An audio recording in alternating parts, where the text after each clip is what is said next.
Welcome to Negotiating Happiness, the show that helps you find happiness, success, and balance in your work and life. I'm Adriana, your host for this journey into entrepreneurship and personal growth. We're broadcasting live on 107.7 and 105.3 FM in New Orleans as part of the United Public Radio Network. We explore the latest strategies, insights, and stories from successful entrepreneurs and experts.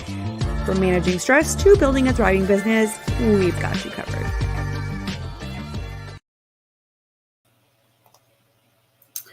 Good afternoon, everybody. This is Adriana, your host for Negotiating Happiness, and it is another Monday here. We are broadcasting live on the United Public Radio Network and UFO Paranormal Radio Network at 105.3 and 107.7 FM in New Orleans. Grab your coffee, grab your lunch, and let's just get into it. Today, I'm super excited. I'm here live with Stephanie from Stephanie Kornbluth Coaching. Hello, Stephanie. How are you? I'm good. How are you? I'm good. Thank you. I'm excited. We haven't talked in a while, so I'm excited just to kind of get everything all caught up. And I'm excited to introduce you to everyone that's listening in. So let's dive in and see what we're talking about today. So we talked briefly before, so we're going to delve into the topic of unconditional self-worth, using self-care strategies and mindfulness techniques to create your own toolbox. And we'll talk about the importance of the mind-body connection and how that filters in all areas of your life, including your business, your personal, your friends, your family, everything. So I just want to do a quick intro here of Stephanie, or Steph. She likes to be called Steph, right? She's an intuitive eating mentor and body confidence coach who helps women to reconnect with their body, embrace the transformative power of unconditional self-worth, and guide them to honor and embody their authentic self, exactly as they are.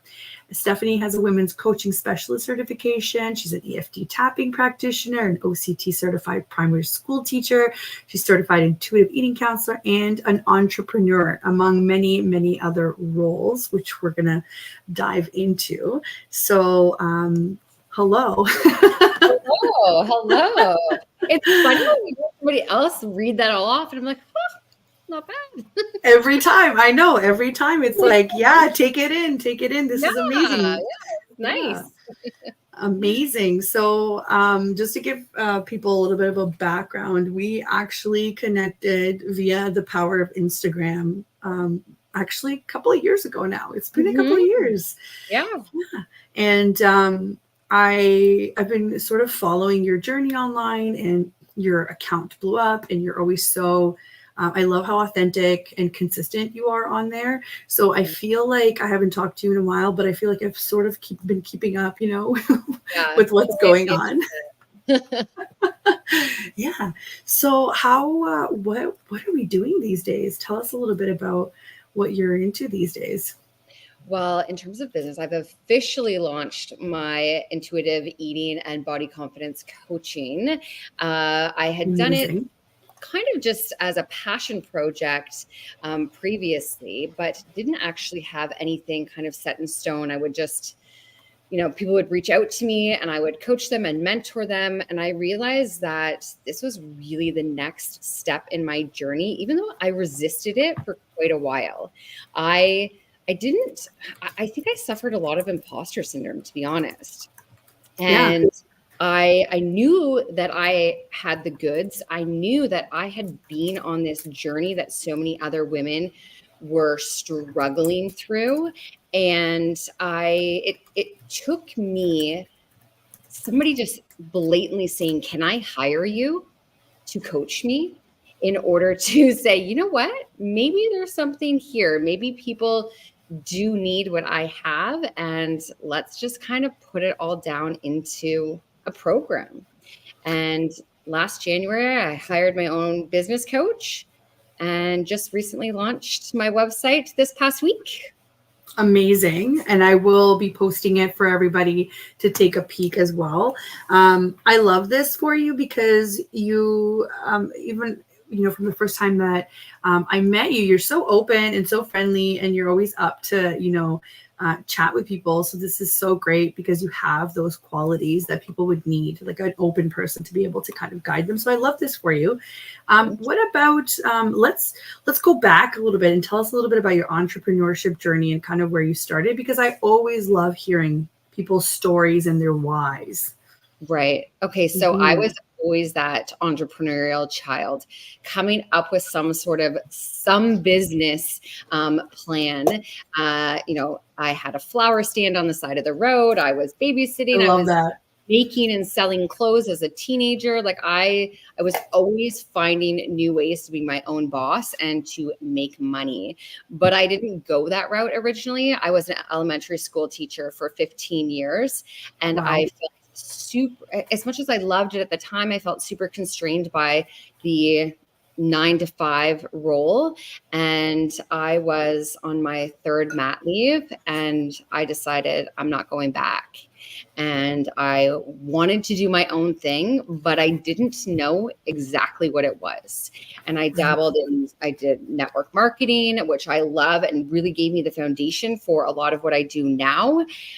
But I wanted to be more of my own creative boss. And I wanted to be able to decide exactly what my programs looked like and exactly what I was doing. And it's that creative side and then that teaching, coaching side that I'm bringing in for my teaching career that really came together. And like I said, I think that once you become really aligned in what you are doing, then everything just falls into place.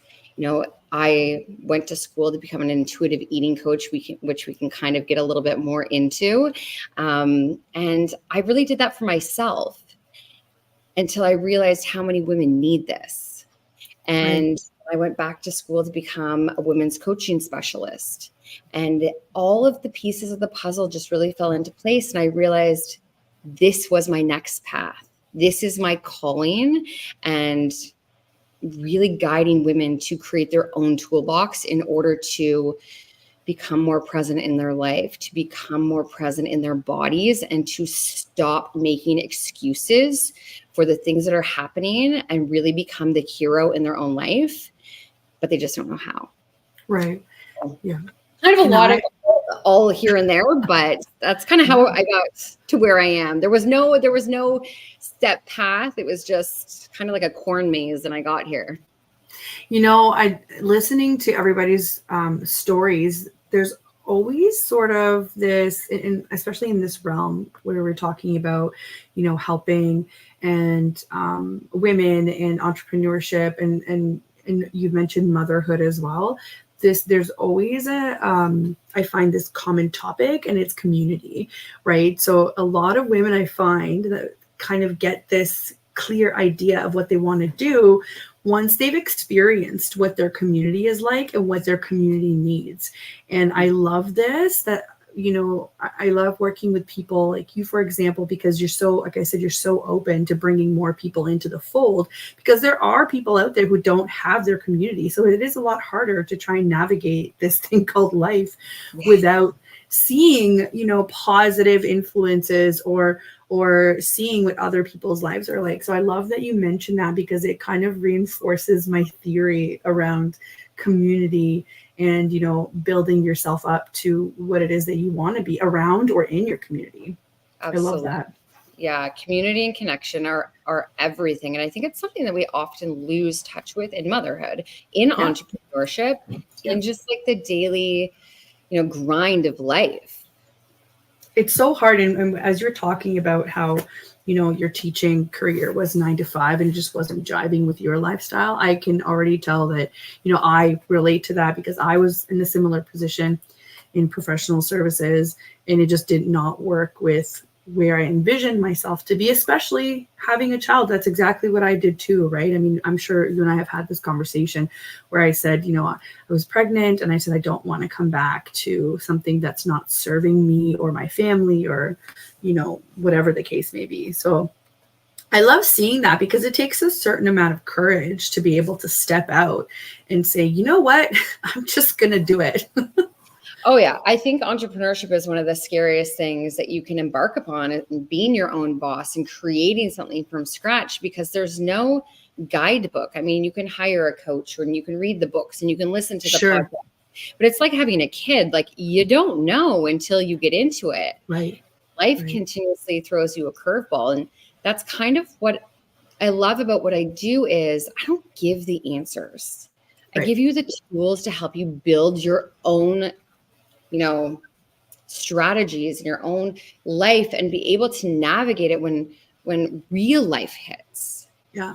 So, that's kind of the whole thing. And, I can kind of go back to where it all began, in terms of how I got here, because I think sometimes when people see me, and I am a very confident person, but I wasn't always this way.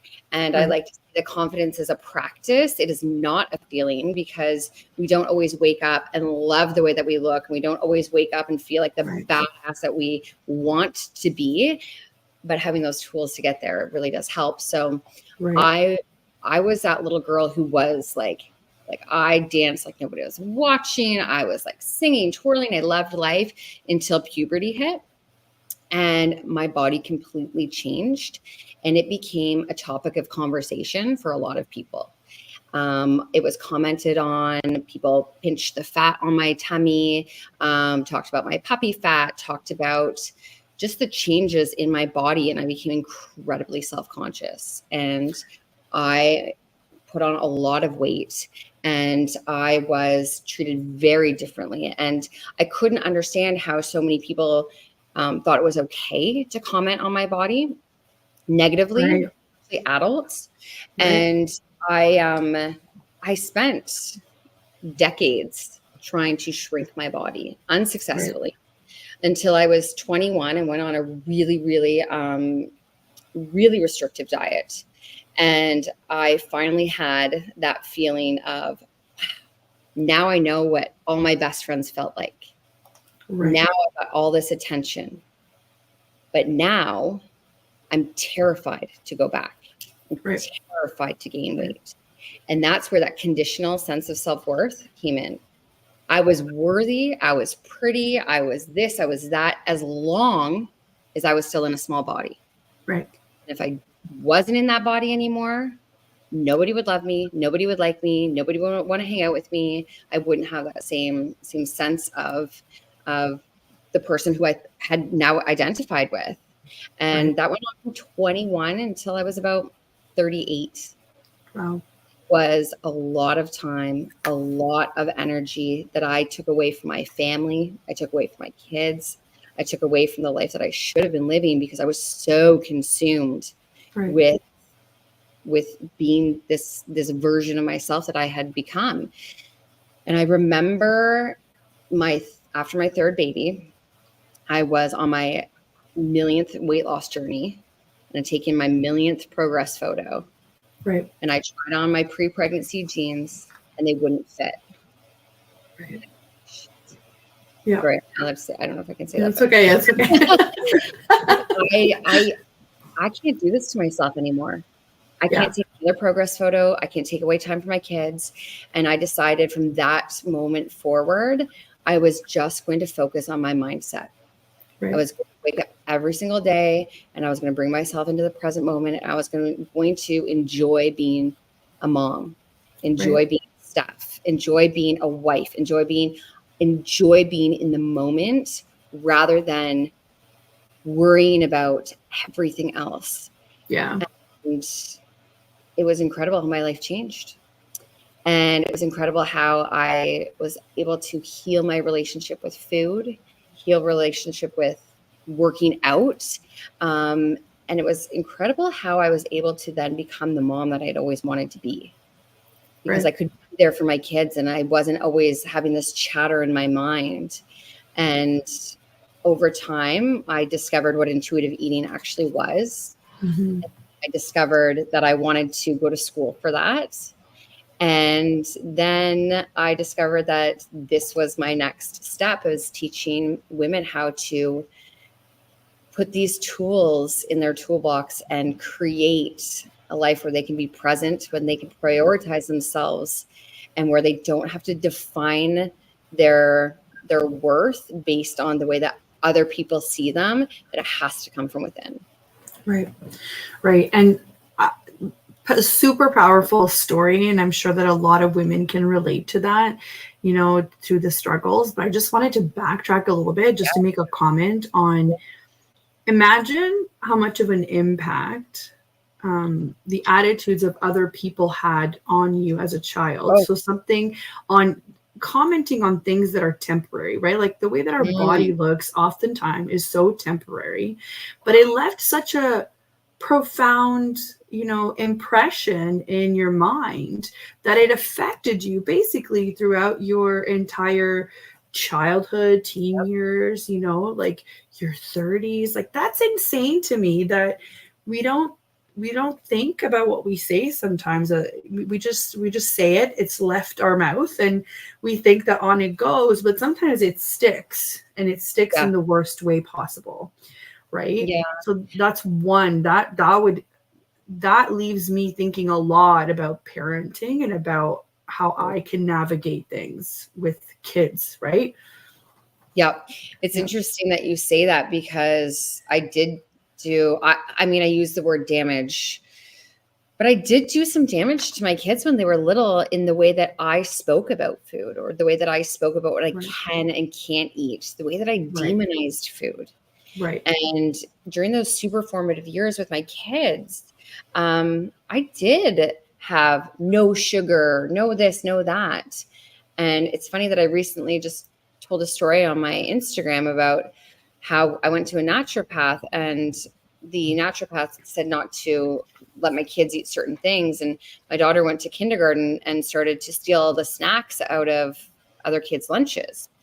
Right. And it's like, that's what we do as adults too. We start to do things in secret because we're afraid of what other people think about us.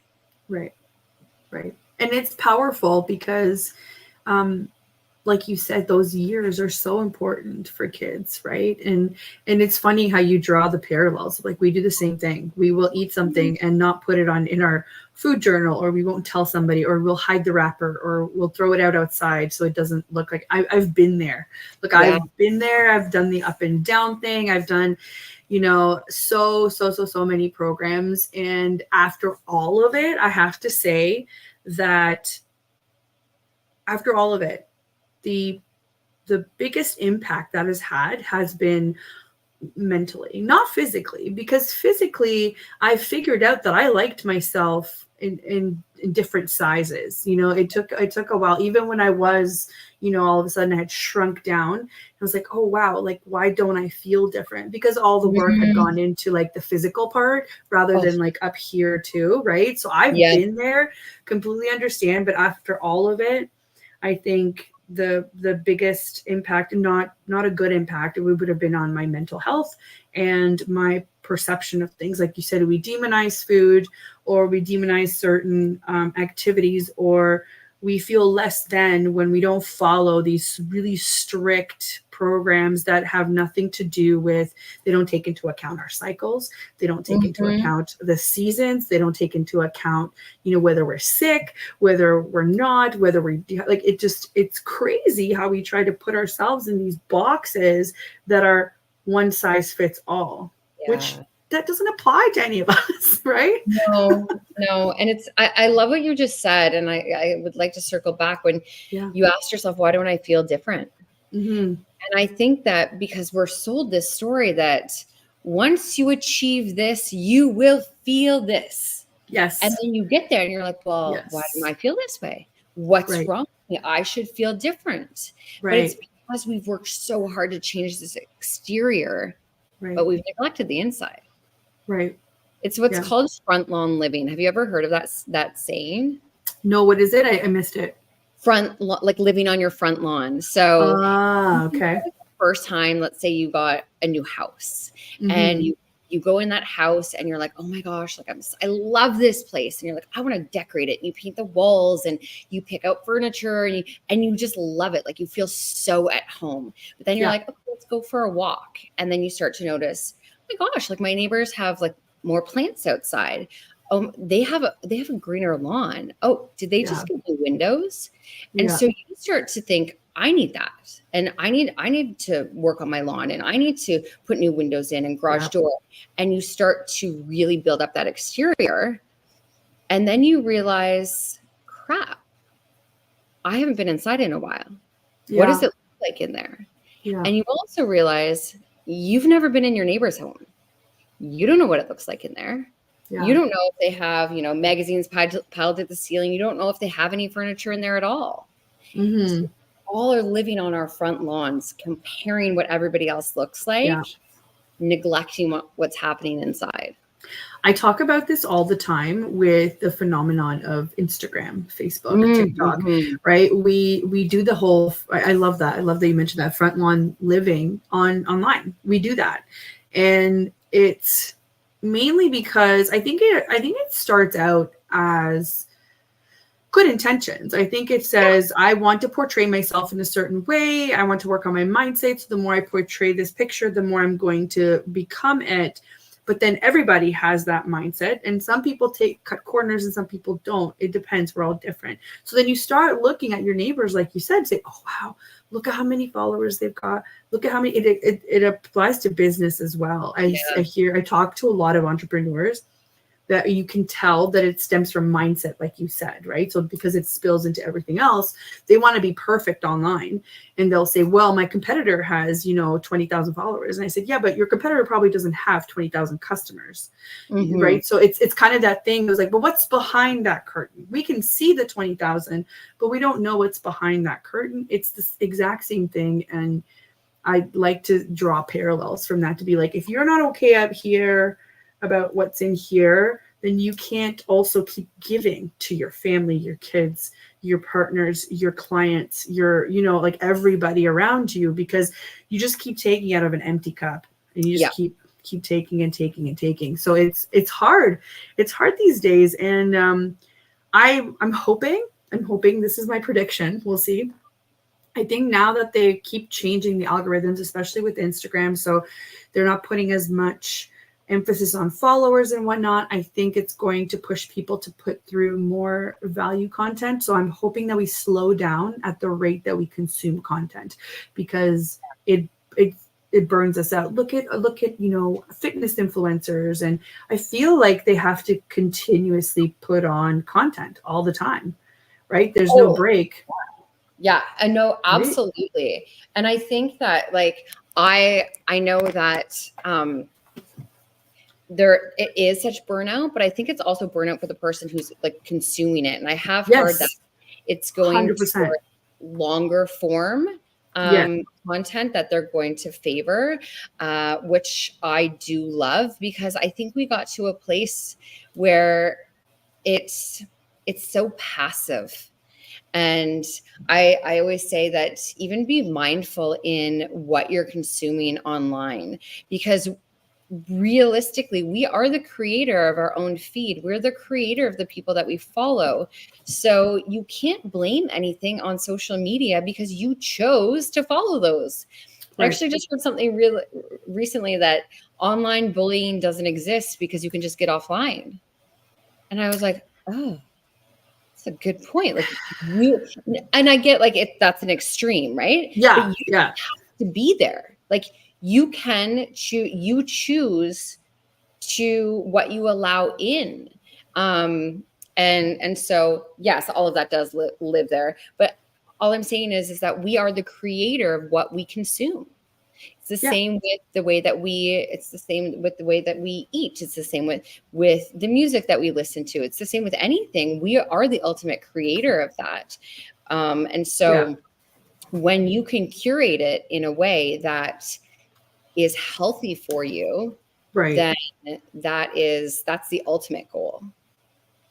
So I agree. We have control over this. Here's what's really important to discern from. Our kids don't have the same control or the same thinking because their brains aren't, developed yet. So when they say, well, just get offline, well, like they can't, their peers are on there. I feel like they have a lot less control over their own emotions. And it's also really hard because imagine, I mean, you have 3 kids, you know better than I do. Imagine getting things out of them. Sometimes it's like pulling teeth, and it's like, okay, first of all, I don't even know what's going on with you. I don't even know if you're upset. They're not going to have a conversation like you and I would be like, listen, I just had this crazy story happen to me online. I've decided to do X, Y, Z about it. They don't have that kind of thinking yet. So it's really hard. And I find that some adults, to some extent, still have difficulty having that kind of an open thought pattern, right? So this is why it's so great to have people in our lives like yourself that can guide people to say, hey, I'm looking from a bird's eye view into your situation, whereas you're in it. So sometimes it's really hard to see it, right? Totally. Right. Yeah. And I mean, like I said, that was kind of a little bit an extreme version. But it's true. But I agree, though. It is true what you're saying. Right. We have control over it. We have, and I think that, I mean, there's 3 ways that we can approach our lives, which is you can be the villain, you can be the victim, or the hero, right? Now, I spent most of my life being the victim. Most of my life, I was such a victim. Everything was somebody else's fault. I was a victim of my childhood. I was a victim of the way that I was raised. I was a victim of the bullying that I had experienced. I was a victim of everything. And until I realized that I was not going to grow, I was not going to ever become the person that I wanted to become, the person that I was destined to become, unless I decided to become the hero in my own. And to be fully transparent, I'm sure there were times that I was a villain as well. And so until I was ready to take ownership, I wasn't able to grow. Right. And I think that that's probably one of the hardest things. And that's actually a lesson that I teach my kids on a very regular basis. And they're 11, 8, and 4, is that the greatest thing that you can do is own what you've done and learn from it. And I think that that's one of the things in life. And you're right, our kids don't always have the ability. Their brains are not fully developed, but it's like those little golden nuggets that you can teach them along the way. And I'm also a really crazy person with monitoring my kids' internet. But I think it's great. But it's the same with food, right? We can only monitor things so much until they rebel. So it's giving them the tools, giving them the education and the knowledge as to why there's certain parameters. Right. You know, my kids are allowed, takeout, but not every day. Okay, why? They need the education piece. Sure, for sure. I agree with that. We just have a hello here. Hi, Melissa. Thanks so much for tuning in. Hello. That's so exciting. I mean, a lot of us can relate to that. A lot of us, and it's great to hear that, you don't have to wait till you're like us in our 30s to be like, oh no, I messed up. Now I got to backtrack everything. You know what I mean? So it's great that you have some tips that are also really helpful for dealing with kids and just basically doing the right thing and ensuring that, you don't have to cause them so much grief that they have to have extra therapy. I always think about that. I'm like, how much damage am I doing? I mean, we all do, right? Because the pendulum swings back and forth. We always joke that we might as well, we shouldn't have an education fund. We should just have a therapy fund. But I'm like, I'm the biggest, proponent for therapy, different kinds of therapy. I've been in therapy, couples therapy. My kids have not the littlest one, but the other 2 have been to therapy. Like, I think it's an amazing thing because in the same way that we want to nourish our bodies, our brains, our soul, our everything, I think that we can benefit from all of that. 100%. Yeah. So we've got a follow-up comment here. Melissa says, I love this, setting them up for success while letting them learn. That's the whole purpose, right? That's the whole purpose. I love it too. So tell us a little bit about, actually, we're actually halfway through. Wow. Time is flying by, everybody. So for those of you that are just tuning in, you are listening to Negotiating Happiness, and I'm your host, Adriana Fierstro, and we are live on the United Public Radio Network and UFO Paranormal Radio Network at 105.3 and 107.7 FM in New Orleans. And you can also find some of our shows on Roku TV if you want to kick back and relax and watch some of the shows. I am here today with Stephanie Kornbluth, and she is a intuitive eating mentor and body confidence coach. And we're tackling pretty much everything because it all spills into our day-to-day lives. We're talking about unconditional self-love, self-care. And we just touched on the topic of how to set ourselves up for success, starting young, including our perspective as parents and to our kids as well. I was just going to kind of go on and ask Steph, tell us a little bit about who you work with typically and what kind of work you do in this realm. So typically it is moms, because those are the ones who tend to follow me, but you don't have to be a mom. Women, usually 35 to 45, kind of in that perimenopause range when life starts to shift a little bit, that little sandwich generation when little kids, parents, massive sense of overwhelm, and a lot of trouble prioritizing your own self-care. Many of us feel like either we're too tired or we feel guilty to put ourselves first. And I really do love to help you create that toolbox, give you all of those tools for mindfulness, becoming more present in your life, and then also being able to put yourself first, like that oxygen mask on first. And so actually right now we have a body confidence boot camp that's going to start next Thursday, which is really fun because I do work one-on-one with clients as well, but this is a great way to do it in a small group setting where we get together every Thursday at noon Eastern Standard Time, just via Zoom. And the cool thing, the way that I set it up is there's not a bunch of homework before, there's not coursework afterwards. You're going to come, you're going to learn tools that you can take and implement into your life right away. So we're going to talk about thought patterns, negative self-talk, principles of intuitive eating, and mindful movement. And one thing that I also love is teaching women how to dress in a way that makes them feel comfortable and confident. Because even though that's a little bit more on the vanity side of things, the clothes that we put on our body holds energy, and walking through life, like we all wear clothes, and I want you to be able to show up in a way that makes you feel good about yourself. So we're going to have a different topic every single week for 6 weeks. And it's just going to be, I always say, like, it's like having lunch with your girlfriends. You're going to come, you're going to get the tools, and you're going to go off in your daily life and implement these.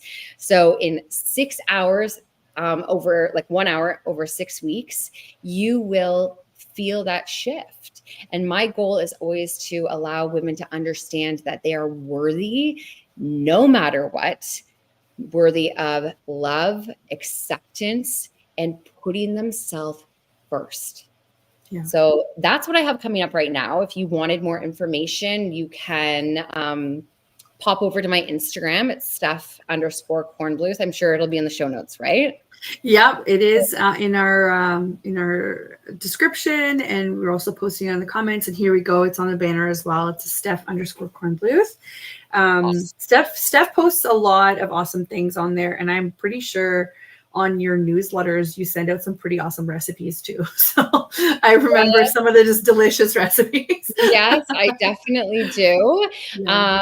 Quick and easy. I always say that don't come to my page for aesthetic food things, because I am real life messy mom. You are never going to get a sugar-coated version of life with me. And I always laugh because when I originally started my Instagram page, I wanted it to be an aspirational lifestyle brand. And I'm like, who did I think I was? And this is me authentic self. And now showing up as my authentic self, as the woman who is messy, whose kids are just wild, who just like, my kitchen is a mess behind me, but that's real life. And that's what I'm here for. And that's who I show up for, to show you that it doesn't have to be perfect, doesn't have to be pretty, but it does have to be you. Yeah. Yeah. And you know, it's funny that you say that. I'm laughing because I feel like we all went through that stage of, where blogging was a thing. Then it was video blogs, like vlogs. And then Instagram started going off with like all the stories and the reels and stuff. And it's like we all aspired to be that person of like, oh my God, it would be so nice to look at my feed and it's all like perfect. And I think it came from like a desire to feel like that more than look like that on the outside. So if I find that it's true for the people that just wanted to feel like that, they probably had some like inner soul searching. Like I was one of them, to be like, listen, I don't have time or resources for this to look perfect at all times. So you're going to get what you're going to get. And I think people love that. I think people love that. Gosh, yeah. And that's probably one of the number one comments I get in my DMs on a daily basis is, thank you for showing up messy, because it gives you permission to understand that, nothing is perfect.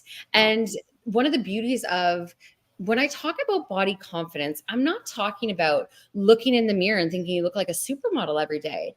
It is showing up knowing that you're worthy no matter what.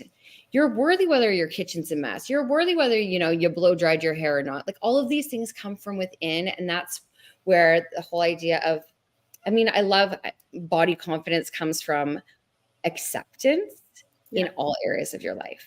Yes. And I find that the more centered and grounded that you are in that, the more that you're in touch with your feelings and who you are, the more that it just radiates through all areas of your life. Like the more that you can see that your kids are more calm and your relationships feel more aligned, and just stop trying and just start being. Yes. And I have to say, this is kind of like a comment to our overarching discussion here. When people try to be nice, so they'll make certain comments that if you think about them, they do give you validation in the way, oh, you've lost weight, or oh, you look you've done your makeup, you look beautiful, as if that's the only time that you look beautiful. And I know that they don't mean it that way, but it kind of goes back to this idea of maybe it's just our generation, I don't know, but I think other generations can relate to it. I think so. When somebody starts talking to you about dating, or you're young, you're looking at dating, whatever, and you always think like, well, if I'm going to be skinny though, I'm going to probably date better, or I'm probably going to, it's that feeling of being picked, right? Which I think I've overanalyzed in my head. And I'm very thankful that from a younger age, I kind of figured out that that's not the secret sauce, right? But a lot of people still have that in their head because they can't remove beauty from size, right? Like those are two very different things. You can be beautiful, you can be, whatever in any size. It depends on you. And I think that all comes down to what you said about confidence. And this really relates to business as well. And here's my take on it. Yeah, tell me. When people say that typically more symmetrical faces that are, in your typical traditional beauty standards tend to be more successful. And while I agree with it, I think a lot of it has to do with confidence, because those people, like you said, have been treated their entire lives like they are worth more, because they're conditioned to think that, I'm looking at somebody that's and they are beautiful. That's not the issue. It's just the way that people perceive them and treat them that is the issue here, right? And I think, because I've met a lot of entrepreneurs and I've met a lot of entrepreneur women, I think that a lot of us have figured out that size doesn't have anything to do with confidence when it comes down to this. As long as you work up here and you do what's good for your body and your body's responding positively to it. So like your health, your nutrition, the sustainability of what you're doing, really, right? Long term.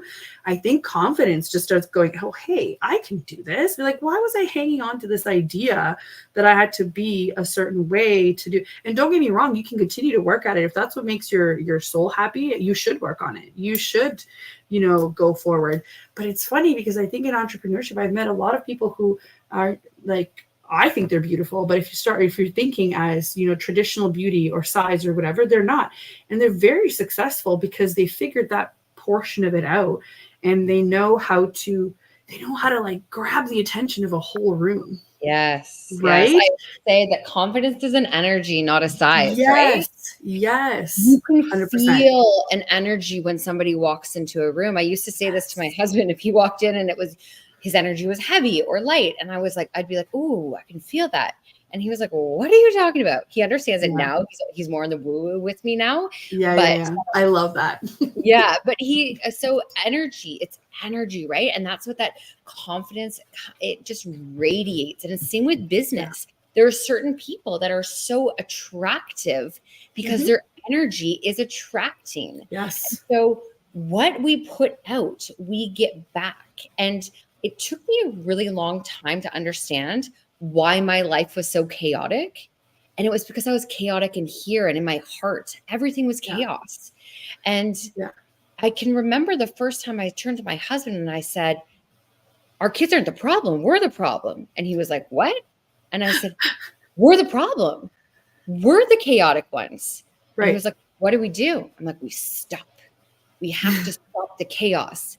Yes. And when we stopped the chaos, it was like instant. Yeah. And so that the same principle goes for everything, right? We operate on a certain frequency. And when we're operating on that frequency, that's what we attract. And if we don't like what we're attracting, we've got to start looking within. Yeah, 100%.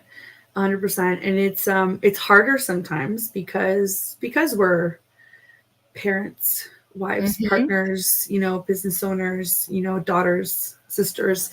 So it is hard to kind of balance it all. And I talk about this all the time about how I think we're biting off more than we can chew, health-wise. And that's why it's really good to have breaks. Yes. But and here's another point that I wanted to make. I've seen you post your befores and afters throughout. So even when you were different sizes and whatever else. And from my perspective, like I remember just always looking at them and I'm like, oh my God, Steph, you've always been beautiful. Right. So I understand what you're saying though, as your size would change, like you had, your own issues that you were struggling with as your body was changing. But in me from the outside, a person who has gone through this up and down, and I'd like to think that I've worked on my mindset quite a bit by now, that I'm just like, oh my God, Steph, like you're beautiful. And sometimes I wish you could just like make that person feel that, but you can't. And that's why you're right. You have to start here on the inside, no matter how many people tell you that you're beautiful, you're gorgeous, you're like, oh, thanks. And it feels good for like a second. And then you're like, why am I still not feeling the way that other people are saying? It's because exactly you're at that stage where you're starting to figure out that other people's perceived value of you isn't your actual value. Yes. Right? Yeah, exactly. Yeah. And that's that unconditional sense of self-worth, right? I am worthy even if I don't have that validation. I'm worthy even if I don't have people complimenting me. I'm still a good person. I'm still a good human. I still love myself. I'm still worthy of being treated with respect or, receiving certain business offers, like all of these things. I'm still the same person inside, just a different exterior. And, it's funny because I actually went through about a year where I was super triggered by people asking me if I had lost weight, because it gave me a sense of fear of, oh my God, have I lost weight? Should I keep losing weight? Will I look good? Will they still compliment me if I put on weight? What have I been doing? Like all of these things, it brought all these patterns. And so something that I've learned is that emotions and feelings really only last about 60 to 90 seconds. After that, it's all tied to stories that we have. And so those feelings of like feeling really great when somebody gives you a compliment, that peters off. And then all of a sudden we tie it to a story of when we felt great before, and we start searching for that. Or if we feel really crappy, it's tied to another story. It's all these imprints on our subconscious mind. And so if we can learn to detach from that good, bad feeling and just simply be in the moment and understand where that's coming from, it really allows us to not have those highs and lows, and to not then, create that cycle of negative thinking or even positive thinking. And even though it feels really good when people compliment us, and that is really nice, and I'm not saying don't compliment people. Right. What I mean is that we can't, if we're going to let go of the negative things that people say about us, we also can't get wrapped up in the positive things that people say about us, because then we rely too heavily on those. You have to believe those things from within. And it's funny, I go back to when I was a teacher, I taught primary school. And, in grade 1 and grade 2, kids are always saying, oh, like, is this good? Did I do good? Do you like this? And my response would always be, do you like it? Instead of, because if you just say, oh, it's beautiful. Oh, this looks great. They're seeking external validation. Yeah, I'm guilty of that with my son. I totally am, because I do that all the time too. And I sit there thinking, am I setting him up to always look for validation from me? Because I don't want that, You're right. And it's hard because, we do want to give them like praise and everything. But I always remember wanting to say that. I trust me, I say it to my kids all the time. Absolutely. But I also try and have them understand that it doesn't really even matter what I think. I am proud of them, but it doesn't matter, because they need to be proud of themselves first. Can we be proud of them together? Like, is that exciting? Absolutely. But it really has to come from within. And so I try and now nurture that. So then they don't always need to come to me and say, do you like this? It's that whole, look at me, mommy, look at me, watch me. It's draining. I know. So like, sometimes I'll say, practice, show me your very best one. Giving them that little something where we can celebrate that moment, but not always. But that's a good habit to make though for them, because I find that now too, I think we went into like an overdrive of like positivity at one point. So, how they make, and remember how they always make fun of us that, millennials are snowflakes because, we get participation trophies. I get that. So that's so good to say, you have to practice in order to be really good at something. So start doing this now, or, you have to try it a couple times. It's okay if you fall down, just get back up again, try it again. And then, show me what it's such a good, I think, mindset to have. And that actually applies to entrepreneurship as well. I always say that if you are doing so well in your business that you're not making any mistakes or you're not having any failures, that means that you're not putting yourself out there enough. Yeah. So you're just plateaued. And at some point that will drop again, right? You're just waiting for the time to tick. Yeah. But if you can put yourself out there, do things that are scary, do things that are unknown, if you fail at a launch or whatever, we've all been there, right? It's okay. So learn from it. Where could you have, done things differently? How are you going to do it differently next time? And then next time you will see progress. And that's just how we learn. It's just how we learn. Yeah. And it's the same thing. Yeah, I think that you're right that millennials are a snowflake generation, which I think why so many people feel like they're either living in their comfort zone, afraid to fail, or the whole imposter syndrome. And I mean, I'll give you a story. I went to a round table where we had to open up our businesses and talk about it. And it was very early in me coming up, developing my whole coaching program. And I was the first one to go up, and I bombed. It was so, I don't know what, it wasn't embarrassing, but it was just like eye-opening. And I got down and I was like, okay, so that sucked. And so I sent my husband a message and I was like, I bombed. And he was like, do you want to talk? And I was like, no, you know what? It was the best thing that could have ever happened to me, because now I went to bed that night and I was like, I need to redo everything in the morning. I woke up and I revamped everything. I took it as that learning opportunity, but like, listen, I've done a lot of work to get to the point where I could have accepted that. Sure. Me 2 years ago, I would have been crumbling on the floor. I probably would have left the event and like cried in my car, but we have to fail, right? We have to try. And my daughter just had a dance audition 2 weeks ago, and we left and she was really upset in the car. And she was like, I didn't do my best. And no, she said, I don't think I'm going to make it. And I said, well, did you do your best? And she said, no. I said, how come? She was like, well, I was worried about what everybody else thought. And I said, well, if you make it, then you have to learn that that's not the way to approach things. And if you don't make it, it's going to be a really hard lesson to not care what other people think. Right. And but either way, you're going to learn something. Yeah. And I think that we need to look at failures in every aspect of our life as not failures, but just really, learning experiences and being able to let go, go of that sense of, oh God, I embarrassed myself. Oh God, I failed. What are people going to think? Yeah. And just move on.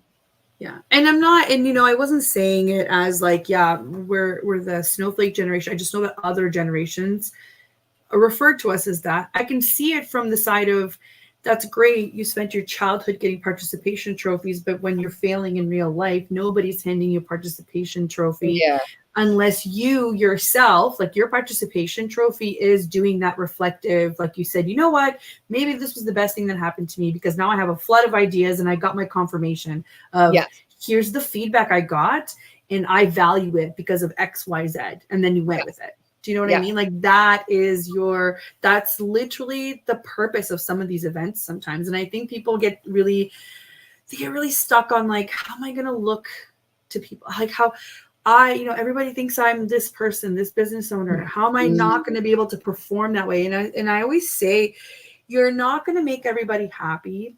Not everybody's your ideal client. And you're not going to get along with everybody. And that's okay. You can still be in these situations and be an adult about it. Yeah. And only take what is organic. Like if you're forcing it anyway, you don't want it. You know what I mean? And I think like you just really hit the nail on the head for me, because I used to be that person who was like, I want to help everyone.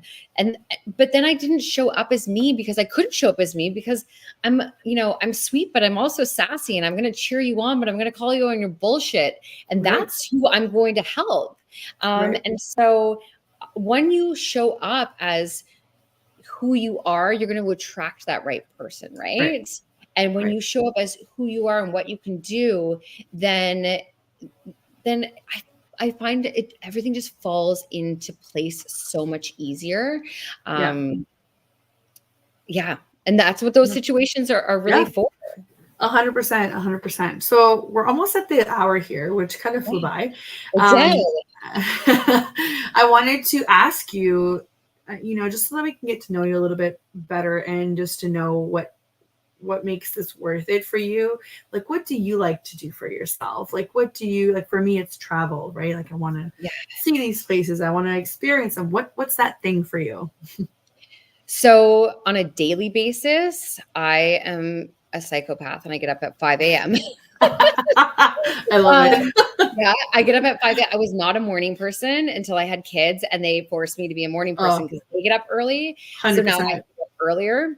So I get up and I do tapping. So the EFT tapping, I do that to bring myself into the present moment. I also then do some mobility training because I'm 42 and my back is like starting to feel the wear and tear of my age. You look amazing. And then I work out. So I get that all done in the morning. That is my time, my form of self-care. That's my non-negotiable. In terms of something that like really fuels my soul, I love to go on vacation with my husband. We made it a priority when we got married. We got pregnant right away. And we said, we didn't get the honeymoon period. We really want to spend time, just the two of us. And so ever since we started having kids, we always said that we would go away at least once a year. We would have date nights on a regular basis. And that to me allows us to both be like ourselves and not just mom and dad. Those are my main things. I'm a person who likes to keep in touch with my friends. And so I prioritize seeing my friends on a regular basis. I love being a mom, but I love being Steph. And so that is my form of self-care. Amazing. Amazing. Well, thank you so much for coming on. I just wanted to reiterate again. So if you guys go to stephaniekornbluth.com, you'll find it in the comments here as well, even if you're looking through the archives. Stephanie works one-on-one, and she has a coaching program as well. You can check out more information there. But also, she's on Instagram. She lives on Instagram just like I do. And check her out there, or send her a DM, see what her resources are about. I know I took a quick look on your website. You have a couple of resources there available as well. So that's always super fun, just to dive into this world a bit, right? Yes. And then I also have Body Confidence Bootcamp that starts on the 26th, which is next Thursday. We will meet every week for 6 weeks at noon Eastern Standard Time, and it's via Zoom. So that will be lots of fun. You're going to walk away with tons of tools for your toolbox and really be able to implement those immediately. And maybe you'll just find your community there, right? So you never know who you're going to meet there. So like I said, I met Steph on Instagram. So here we are. Beautiful. Yes. Thank you so much for coming on. We should talk about, other topics. I can think already of probably a million other things we could talk about. You should come back on the show if you like. I'd love to. Yeah. And I thank you so much for everybody that tuned in. We had people tuning in on Facebook, on YouTube. Twitch was streaming as well. And of course on Instagram as well, which is super helpful because that's where we live. Thank you to everyone in the chat room. Thank you to the United Public Radio Network and UFO Paranormal Radio Network for this platform. And I hope you guys will join us next week. If you guys also have any suggestions on topics that you'd like to hear about, I am always open. Please send me a DM or make a comment on one of our postings and I will see it. Thank you and have a great rest of your week, everybody. Thanks.